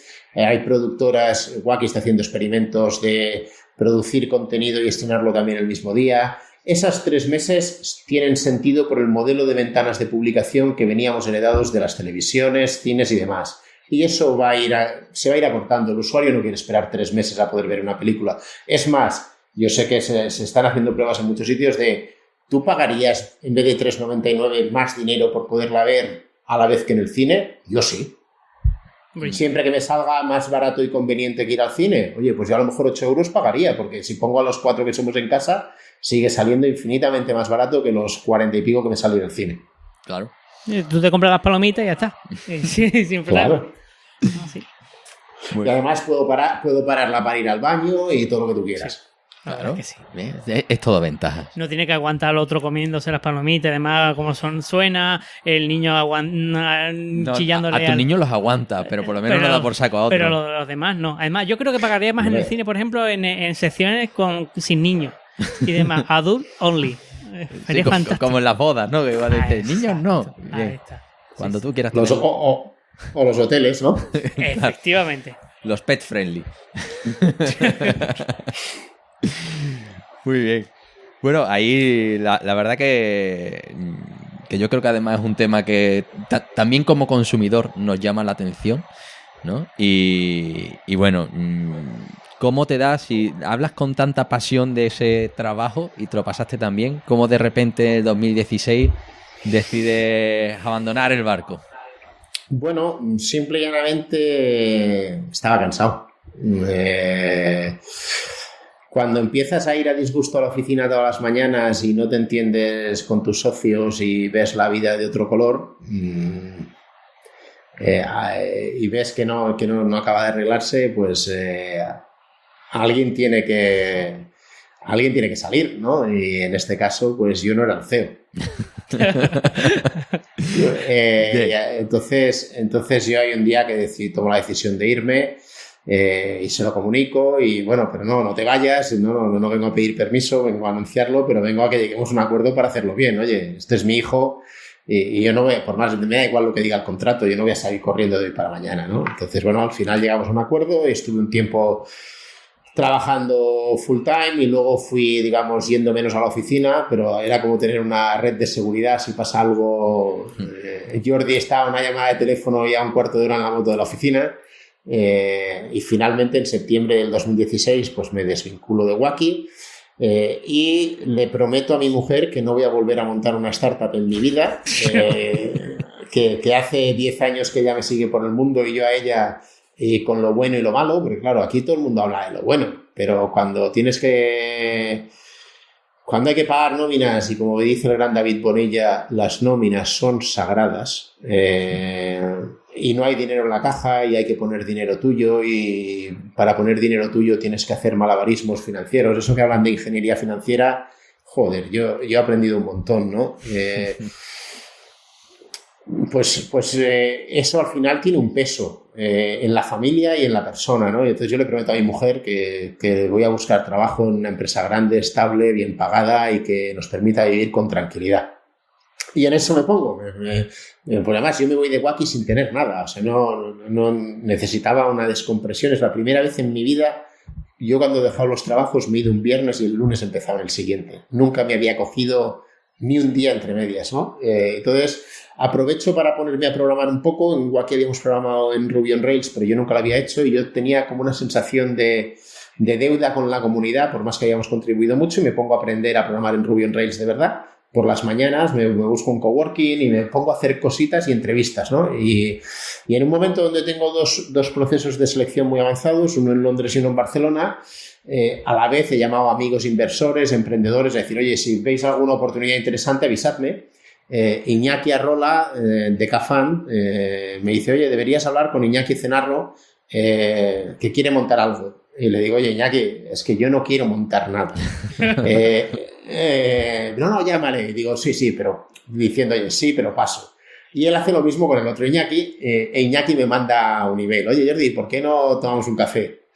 Y pienso, oye, pues tomemos un café, tomar un café sigue siendo gratis, y voy allí y me enseña lo que está haciendo y yo le digo, oye, muy chulo y tal, pero que yo no quiero montar nada. Pero oye, si quieres, de aquí a que cierre alguna de las dos posiciones, que yo creo que en 1 o 2 semanas lo puedo hacer, te echo una mano, te reviso la parte técnica, te digo qué me gusta y qué no. Y bueno, a los pocos días de estar echándole una mano, me empieza a picar el gusanillo de crear de cero algo, ¿no? Y básicamente Iñaki había sido padre por segunda vez, había dejado Trovit, él era el CEO y fundador de Trovit, y lo que quería hacer era una aplicación de juegos educativos para niños entre 2 y 6 años, ¿vale? La idea era poder ayudar a los niños a aprender jugando y a los padres darle información de cómo progresaban sus hijos. Y como yo tenía 2 hijos, pues me parece que tiene todo el sentido, porque los que tenemos hijos, estamos hartos de instalar y desinstalar aplicaciones, de que tus hijos hagan compras que no deberían hacer, que vean publicidad que no deberían haber visto nunca, y pienso, esto tiene todo el sentido del mundo. Y un día, que bueno, yo soy consciente que tengo esas 2 ofertas que me queda rematar, de eso que sabes que el puesto es tuyo si quieres, y a mi mujer la operaban de algo ambulatorio, me voy a tomar un café con Iñaki, lo veo clarísimo, y me voy al hospital a verla y me dice, hijo de puta, me vas a engañar. Y digo, oye, pues ni lo uno ni lo otro, pero sí, creo que aquello que te dije de que no iba a emprender, pues me apetecería hacerlo, ¿no? Y me dice, oye, pues preséntame un business plan. Y digo, hombre, que le presento un business plan a un inversor puede ser, pero a ti...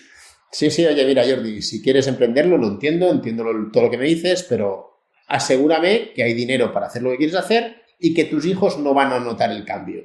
Que si en el peor de los casos tú y yo hemos de bajar el ritmo de vida, veamos cómo, pero que ellos no se pueden dar cuenta. Entonces, yo me fijo un horizonte temporal de 6 meses y acuerdo con Iñaki que si en 6 meses no tenemos nada decente, pues que yo, oye, ya asumo que eso es lo que me cuesta a mí la inversión personal y ya está. Y nada, nos ponemos a programar, yo le propongo que contratemos a alguien para que nos eche una mano, porque ninguno de los dos habíamos programado profesionalmente en los últimos años, y me dice que no, que el MVP lo hemos de construir entre los dos, y yo digo, oye, pues no pasa nada, esto es como ir en bici, no se olvida, lo haremos peor, pero oye, nos repartimos, tú te quedas con las aplicaciones con el front, yo me quedo con todo el back y base de datos y la API, y oye, para adelante, y oye, te pones a programar, con la suerte de que obviamente con arquitecturas serverless en estos momentos, pues hacer un MVP es mucho más rápido y sencillo, que cada vez que te quedas atascado en una tontería, pues obviamente tienes un network de gente que sigue programando y que sabe hacer las cosas mucho mejor, y vas pagando cafés y comidas para que te resuelvan problemas que tú sabes que hace años resolvías en una mañana y que ahora llevas 3 días atascado, y el café pues te resuelve muchas cosas, y lanzamos una prueba, y las métricas que teníamos pues nos convencían. Nos fuimos a ver a diferentes fondos de inversión y tuvimos la suerte de que básicamente todos los que fuimos a ver querían invertir en nosotros, ¿no? ¿Por qué? Bueno, pues dos tíos con bastantes años de experiencia, que eso no garantiza nada, como luego demostramos, pero sobre el papel, alguien que viene de la parte más técnica, alguien que viene de la parte más de negocio, con éxitos y fracasos a sus espaldas, pues éramos muy apetecibles, ¿no? Además, en España todavía no hay tanto emprendedor que haya repetido. Empiezas a ver casos muy interesantes, pero no hay tantos, ¿vale? Entonces éramos apetecibles, conseguimos levantar capital, conseguimos montar un equipo de ex compañeros de trabajo muy bueno y nos pusimos a hacer de nuevo las aplicaciones y los juegos, y esa aventura duró legalmente hasta hace una semana que vendimos la compañía, ¿no? Pero hasta el mes de febrero de este año, a lo largo del proceso, intentamos levantar otra ronda de capital, tuvimos problemas, Iñaki decidió que no quería seguir 100% ligado al proyecto, y yo seguí tirando del carro,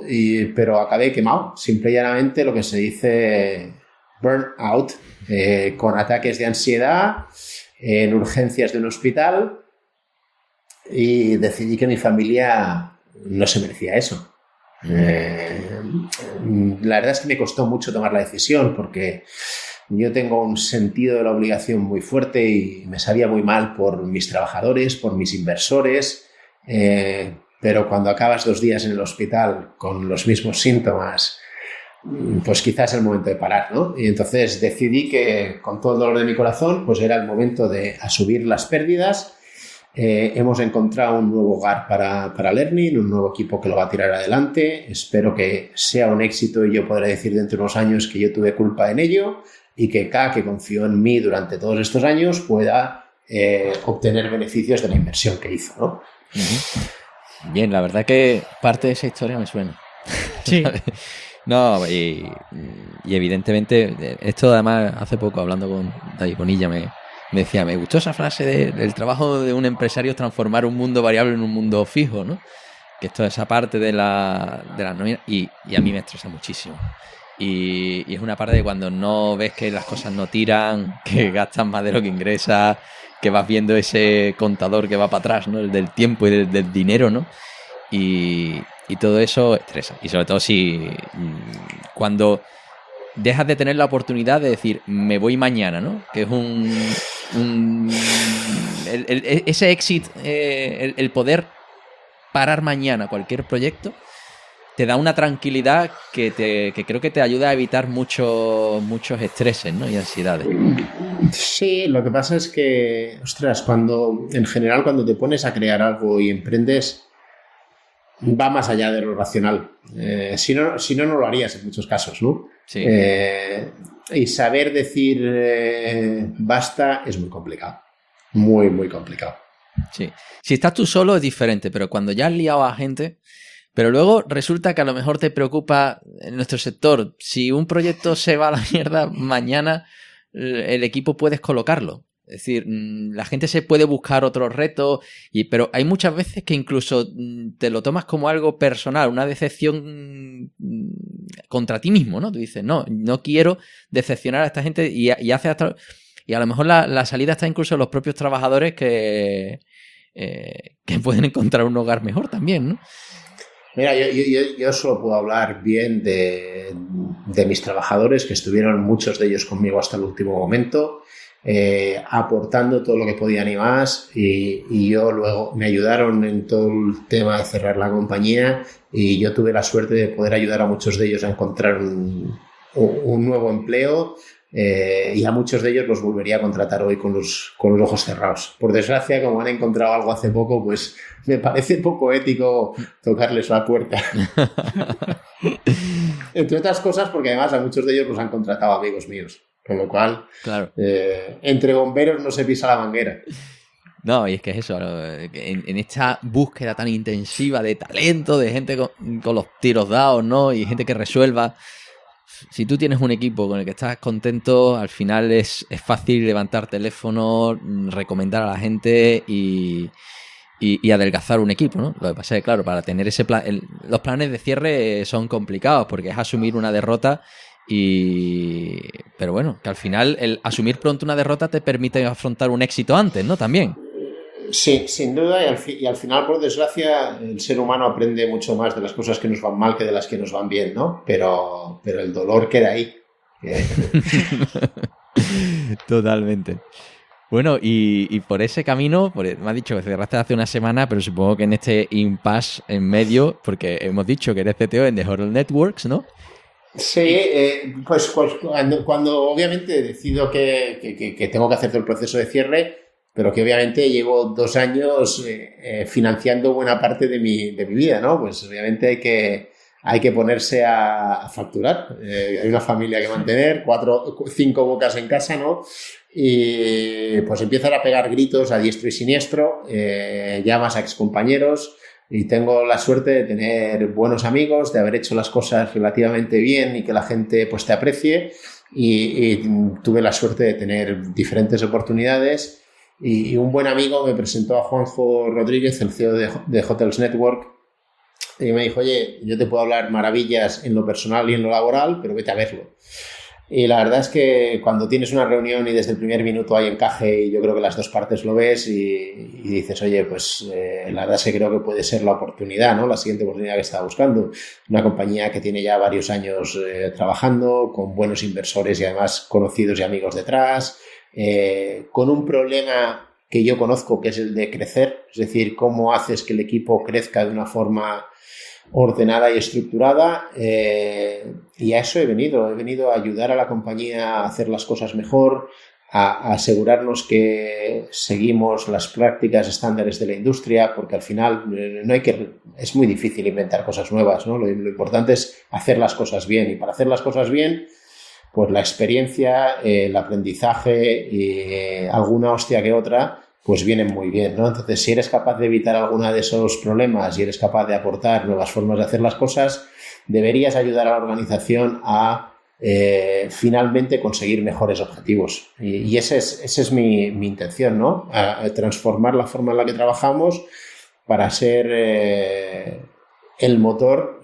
sobre el que generar un producto que ayude a la compañía a conseguir mejores resultados. Buen resumen del trabajo de un CTO, ¿eh? Sí. Tela. Bueno, yo creo que esa es una buena discusión. ¿Cuál es el rol de un CTO, no? Porque yo siempre pongo un ejemplo. Yo fui CTO en Wacky durante 5 años y pico, con un equipo de 2 personas y con un equipo, entre comillas, de más de 100. Y mi título no cambió nunca. Ahora, te puedo asegurar que mi trabajo cambió un montón, ¿no?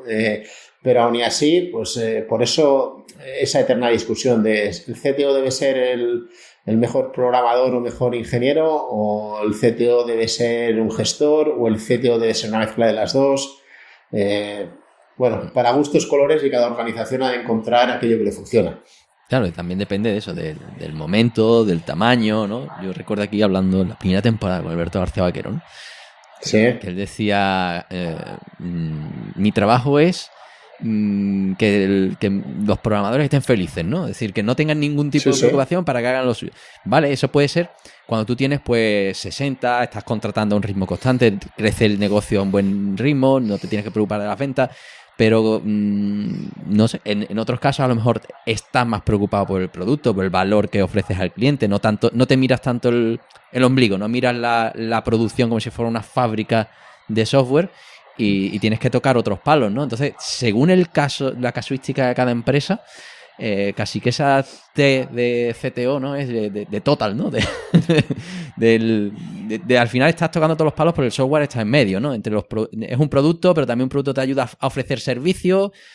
No sé, la verdad que bueno, cada uno yo creo que al final da su propia perspectiva de esto, ¿no?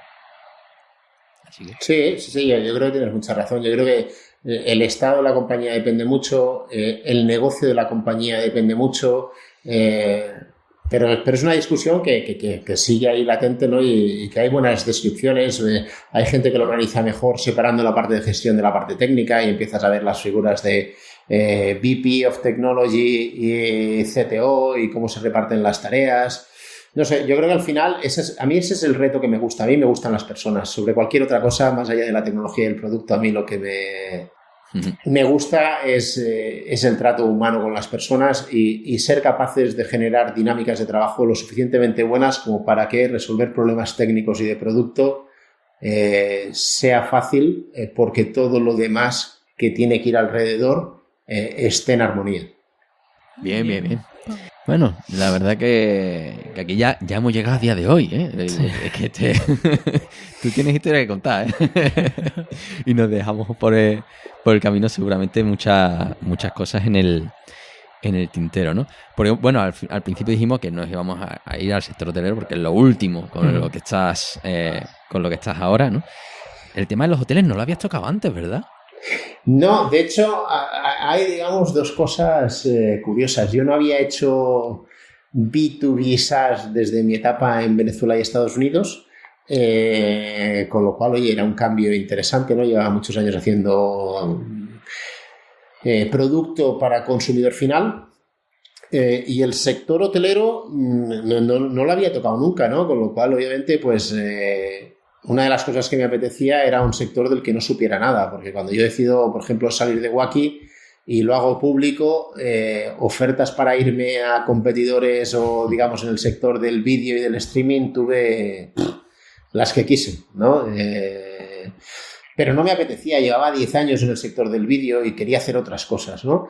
Entonces ahora, más allá de lo que os decía del reto de organización tecnológico y de producto, me apetece mucho aprender de un sector del que no sé nada, ¿no? Y que llevo un mes aquí y que oigo conversaciones, nombres y cosas de las cuales no tienes ni idea, voy apuntando, voy pidiendo documentación, voy buscando por internet y aprendiendo, que al final a mí me gusta mucho, ¿no? Entonces, tiene un reto adicional que es aprender de una industria fantástica de la que sé poquito. Lo que has hecho como consumidor, ¿no? Que no, sí. Que no es poco, ¿no? Pero sí que en cierta forma, pues ese tema de personalizar la experiencia de cada visitante dentro de los hoteles, de la web de los propios hoteles, un poco romper con también esa comodidad de poder buscar un hotel en una ciudad independientemente de la cadena, ¿no? Pero al final estás diseñando productos para clientes que sean suficientemente atractivos como para que te plantees. Y aquí te pongo mi caso, ¿no? Yo con NH en mi cadena de cabecera, ¿no? Y ya estoy acostumbrado. Yo cuando voy a un sitio busco ese... El modelo NH, ¿no? Bueno, sí. Bueno, pero yo creo que eso le pasa a mucha gente. Es decir, cuando encuentras un tipo de hotel que tiene lo que tú estás buscando y normalmente a un precio que estás dispuesto a pagar, pues intentas ver si de esa cadena o de ese grupo hay allá donde vas, ¿no?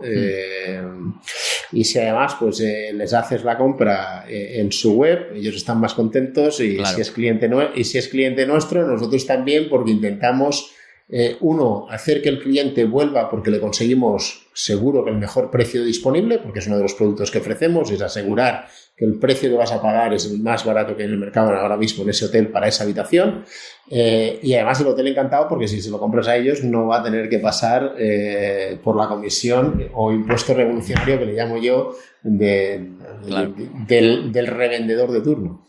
Claro, y además así te encuentras pues que te ofrece mejores precios, que te crea una fidelización a través de distintos sistemas que al final es la base de gamificar toda esa experiencia, ¿no?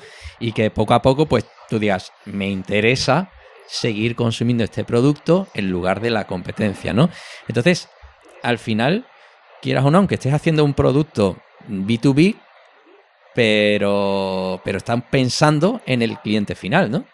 Sí, obviamente, no te queda más remedio que estar pensando en el cliente final para que compre más, con lo cual, si tú quieres, aunque mi cliente es el hotel, yo tengo que pensar en cómo hacer para que mis herramientas conviertan más usuarios, ¿no? Entonces, si tú quieres, sin llegar a ser un modelo B2B2C, pero sí que tiene esa parte de consumidor final en el que hay que pensar para que la solución que yo le doy a los hoteles sirva.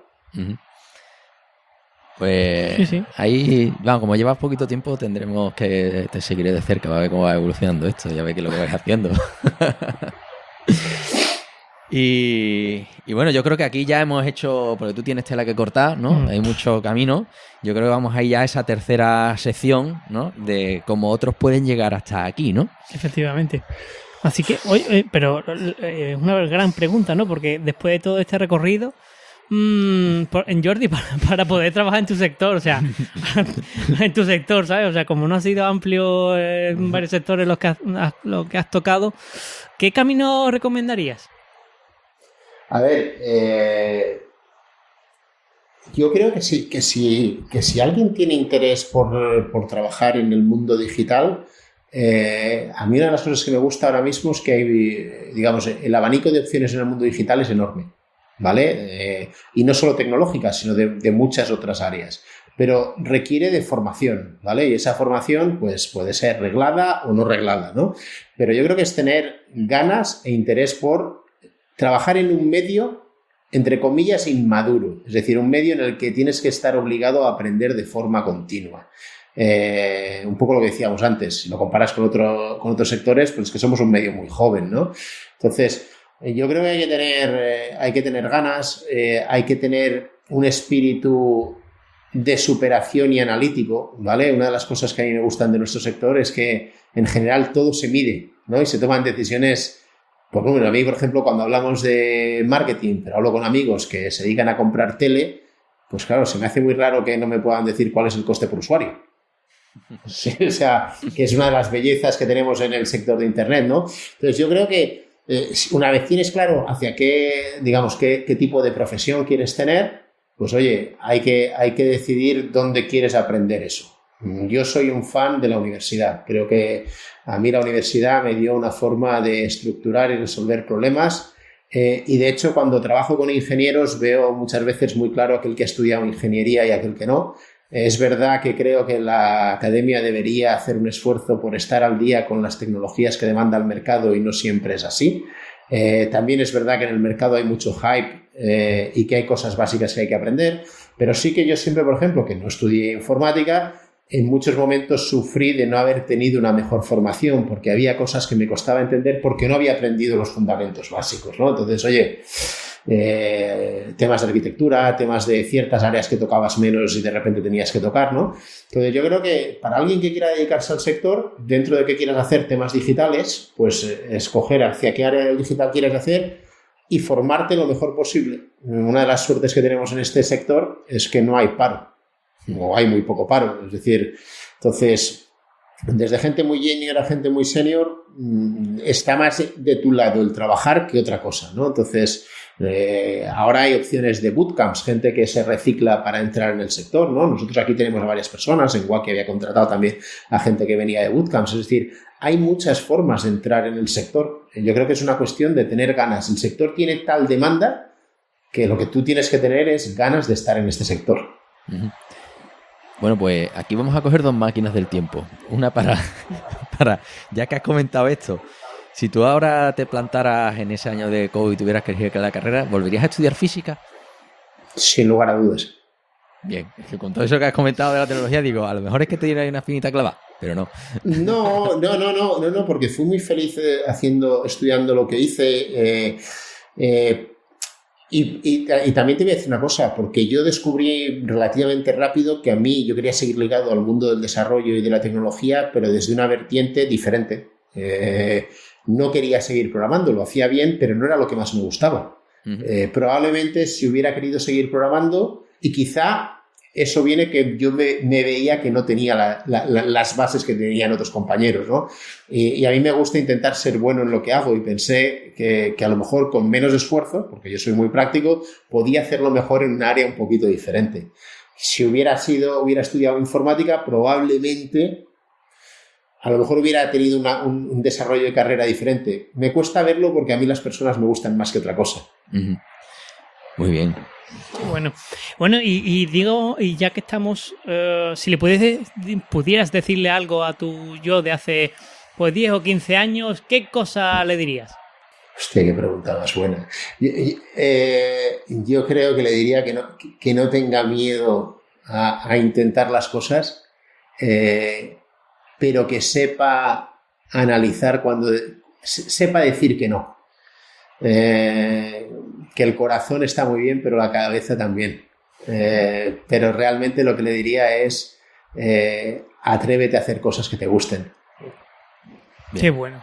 Sí. Bueno. Ser feliz es muy importante. Si no eres feliz, el resto es muy complicado. Sí, la verdad es que ayuda. Eso es una harta de bueno. Digamos que ir en tu día a día haciendo cosas y que, oye, que vayas haciendo con una sonrisa, ¿no? Y no llega con la cara esa de eso por la mañana. De mal follado, como digo yo. Sí, y todo esto asumiendo que somos unos privilegiados por trabajar en el sector que trabajamos. Es decir, si no estás a gusto donde estás, tienes la oportunidad relativamente fácil de cambiar. Cosa que no todo el mundo puede decir en el sector que trabaja. Entonces, ostras, teniendo esa oportunidad, hay que ser feliz haciendo lo que uno hace. Efectivamente. Sí. No puedes estar secuestrado por tu trabajo. No, para nada. Bueno, vamos a otro bloque, en este caso ya el último, el cuarto, y en este tratamos el tema algo más personal, ¿no? Así que, y esta por supuesto una pregunta de rigor, ¿cómo organizas tu tiempo, Jordi? Mira, además me hace gracia porque estuve escuchando lo que hace Isa para ordenar su tiempo y tomando notas a ver si me copiaba algo. Yo intento hacer ejercicio muy pronto en la mañana, al menos 4 días a la semana me levanto a las 5:30 y me voy a caminar unos 10 kilómetros. Y a mí eso me sirve un poco yo me levanto, miro el teléfono, veo lo que tengo en la agenda para ese día y salgo a caminar. Y es un poco como reviso mentalmente lo que he hecho el día anterior y si he conseguido lo que quería hacer o no, y planifico un poco lo que quería hacer este día. Y eso me ayuda mucho a llegar a la oficina ya con una idea muy clara de lo que quiero hacer, ¿vale? Entonces, como ese primer rato que acabas de colocarte, yo ya eso lo traigo hecho.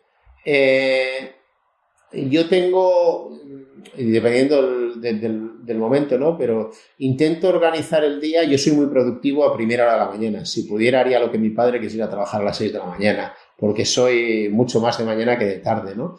E intento hacer aquello que sé que requiere mucho más esfuerzo mental a primera hora que después por la tarde, porque sé que mi rendimiento varía drásticamente, ¿no? E intento ponerme, y eso veo que Isa lo hacía también, reuniones ficticias que me sirven para que nadie entre en ese tiempo para trabajo que tengo que hacer. Yo, mucha parte de mi trabajo son reuniones, son entrevistas, son tareas que pueden parecer menos productivas, pero también tengo mis cosas que hacer que necesito que no me moleste a nadie, ¿no? Entonces, es una combinación de eso, de intentar llevar el día preparado antes de llegar a la oficina, de saber cuándo soy más productivo y ponerme ahí las cosas que más me van a costar, y ser capaz de reservarme tiempo para hacer las cosas que van a requerir de más concentración. Qué bueno, qué bueno. Bueno, ¿y tienes algún sistema de productividad para tu día? A ver, más que un sistema de productividad, a mí me gusta ponerme objetivos a corto, medio y largo plazo, ¿vale? Entonces, al final tengo objetivos que quiero sacar día a día, cosas que quiero sacar con un poco más de tiempo, y al final intento analizar en qué invierto el tiempo. Básicamente, analizando mi calendario, intento ver en qué se me ha ido el tiempo, ¿no? Tengo, digamos, mi calendario tiene una especie de nomenclatura personal en cómo marco las cosas, e intento sacar estadísticas de lo que hay ahí.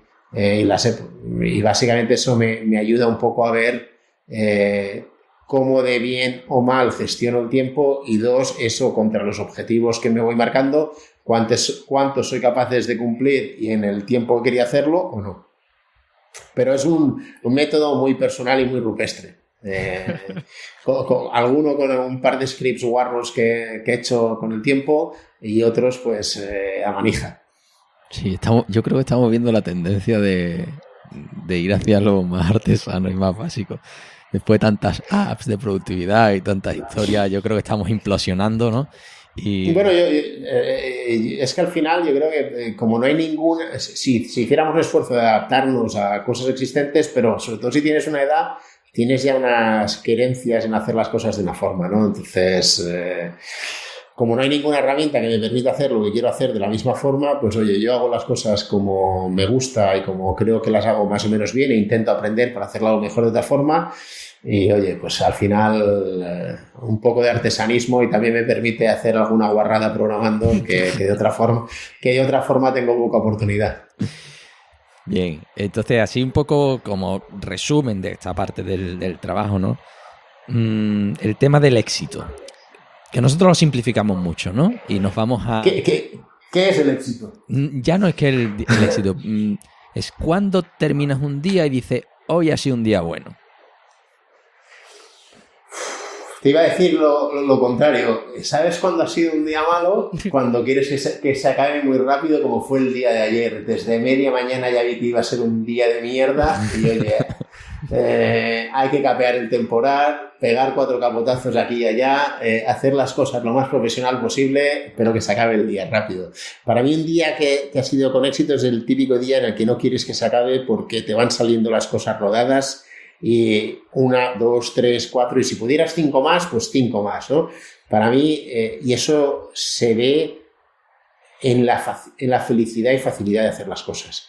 Tú cuando ves gente en la oficina que tiene esa sonrisa y que ves que le están saliendo las cosas, y al lado tienes a un tío que la cara te lo dice todo. Pues mi cara de ayer era de esas, hostia, es que no estoy pegando una derechas, ¿no? Pero oye, con la edad aprendes que hay de todos los días, y que vendrán otros como hoy, que han salido mejor las cosas, pero no rodadas, pero seguro que en los próximos días vendrá uno de esos en el que ha sido un éxito de día, porque todos los objetivos que me había puesto los he conseguido, e incluso alguno más, porque he sido capaz de ayudar a más gente de la que tenía pensada y porque me siento realizado como profesional y persona. Claro. Muy bien, muy bien. Oye, por cierto, hay una de las cosas que has dicho antes, que dices que sales a andar por las mañanas, como has dicho, creo que andas unos 10 kilómetros, has dicho más o menos. Sí. Bueno, sí. Y en esos 10 kilómetros, ¿qué te pones? Quiero decir, ¿música? ¿No te pones nada porque te gusta, digamos, oír el sonido de la calle? ¿O te pones podcast? ¿Qué haces con tu vida en esos 10 kilómetros? Pues mira, los primeros entre 2 y 3 no pongo nada, porque me da tiempo a hacer lo que os contaba, un poco de revisión y planificación. Y después solía poner música, pero desde hace tiempo pongo podcast. Mira. Y la pregunta, por supuesto, es ¿qué podcast te pones? Pues mira, estoy abriendo ahora el teléfono y te voy a decir los que tengo aquí guardados. Mira, el primero es Business of Hype. Es un podcast de un diseñador que me encanta, Jeff Staple, y que básicamente entrevista a emprendedores de todo tipo. Una de mis aficiones es comprar zapatillas y este es el diseñador de varias de las zapatillas que más me gustan, y entrevista a gente y me hace gracia porque no son tecnológicos, hay alguno que sí, pero al final son emprendedores, con lo cual hay lecciones que van más allá de lo que es la tecnología. El podcast de Cafand, el podcast de Andreessen, el podcast de Busy 20 Minutes, el vuestro y el de Itnic y el de Molpe, Más que Startups. Ajá. Qué bueno. Y entonces voy alternando. Es verdad que en general lo primero que hago es ver si alguno de ellos tiene algún invitado o algún tema que me apetezca escuchar más, y si no, pues aleatoriamente. Qué bueno. La verdad es que yo no conocía ninguno de ellos, así que me viene muy bien. Bien. Yo ahí el de Cafán sí lo escucho de vez en cuando, ¿no? Sí. Oye, y ya que estamos, ¿es iPhone o Android? iPhone siempre. iPhone siempre. Ya me lo imaginaba por el tema del Mac. Pero, ¿utilizas la aplicación nativa o tienes alguna necesidad? La nativa, ¿verdad? Sí, la nativa. Eso también me vas a preguntar a partir de ahora. También. Sí, para la gente que lo usa, sí. Efectivamente, también es muy yo que estoy muy cabreado con iTunes. Ya. Sí. Bueno, ya aparte. Ahora como tienen la aplicación solo de podcast, pues no tengo por qué entrar en iTunes, que me parece una porquería. Es verdad, no. El soporte del podcast, te lo digo desde el lado de los productores, es una mierda como de tamaño bíblico. Pero bueno. Efectivamente. Bueno, y a todo esto, yo venía a por preguntar el tema de tiempo libre y tal. Y aparte de podcast, ¿qué haces en tu tiempo libre? Iberwalking. Claro. Pues mira, tengo una familia maravillosa con mi mujer y 3 hijos, con lo cual eso consume un montón de tiempo. Pero vamos, el tiempo libre aprovecho, tengo una casa aquí al lado en la playa y aprovecho a ir durante todo el año todo lo que puedo. Básicamente a hacer nada, a disfrutar con los niños y disfrutar de la gastronomía, fumarme un buen puro de vez en cuando, y hago menos deporte del que me gustaría porque tengo un par de hernias discales, con lo cual pues hago bastante pilates y caminar, que me va muy bien. Sí, bueno, andar por la playa también es una cosa súper relajante escuchando podcast. Exacto. Escucha, y tirarse en la arena es una maravilla, a no hacer nada. Hacer la croqueta ahí, di que sí. Yo estoy contando los días para hacerlo. Bueno, pues aquí hemos dado un buen repaso, hemos recorrido unos pocos de años de idas y venidas, varios países, varias aventuras. Todo es en torno a la tecnología, a todo eso de la creación y gestión de equipos, de búsqueda de retos. Yo qué sé, aquí es que nos llevamos... Mortal. Hace un resumen de esto, escúchate el programa entero y ya está, ¿sabes? Y si has llegado aquí, pues ya lo has hecho. Así que... Bueno, Jordi, muchas gracias por echar el rato con nosotros para contarnos tu vida. Totalmente. Que creo que ha sido bastante interesante. Pues nada, oye, muchísimas gracias a vosotros y gracias por el tiempo que le dedicáis al programa para que todos lo disfrutemos. Bueno, esto es todo un placer. Como un placer, por ejemplo, es dar nuestras formas de contacto. Eso es, y que otros puedan escucharnos también en sus caminatas matutinas. Ahí estamos. Bien hilado. Ahí está. Yo también me suelo escuchar, cuando estoy andando por el centro de Sevilla, por ejemplo, suelo ponerme el podcast. ¿Qué te gusta? Además, sí, escucharme a mí mismo. Qué placer. Me como a mí mismo. Bueno, ¿cómo puede hacer el oyente para ponerse en contacto con nosotros? Pues muy fácil. Puedes mandarnos un correo a hola@tecnologería.com o suscribirte en iVoox o en iTunes. Ahí fantásticamente, le das el botoncito y para adentro. Y nos puedes escribir un comentario, claro, allí. Hombre, ya que estamos, sí. Que por cierto, un día de esto vamos a empezar a leer comentarios de la gente que escribe. Porque sí. En directo, dice. En directo. Sí, los de iTunes no los leo porque estoy indignado. El sistema de comentarios de iTunes porquería. Pues bueno, hay que hacerlo, es importante. Y ya de paso, pues puedes encontrarnos en tecnologería.com, donde abajo a la derecha tienes fantástico canal de Telegram para comentar un poco la jugada y tal. Y si además hay alguna cosa que hayamos comentado en el programa y dice, oye, ¿cuál era ese podcast que decía Jordi? Que los enlaces, ¿dónde están? En la web. Ahí está. Ni en iTunes ni en iVoox, ¿vale? Ahí. En la web. Así que ahí es el sitio. Que para esto está curra. Ahí estamos. Y puedes seguirnos también en Twitter y en Facebook como Tecnologería. Y en YouTube ya de paso también. Pues nada, pues con esto ya estamos más cerca del final de temporada. Sí, esto se nos está acabando ya, ¿eh? Sí. Ya me siento hasta moreno, únicamente de pensar en que me voy a la playa en nada. Qué bien. Es fantástico. Pues nada, edita esto al playete. Muy bien. Pues nada, hasta el próximo episodio. Adiós.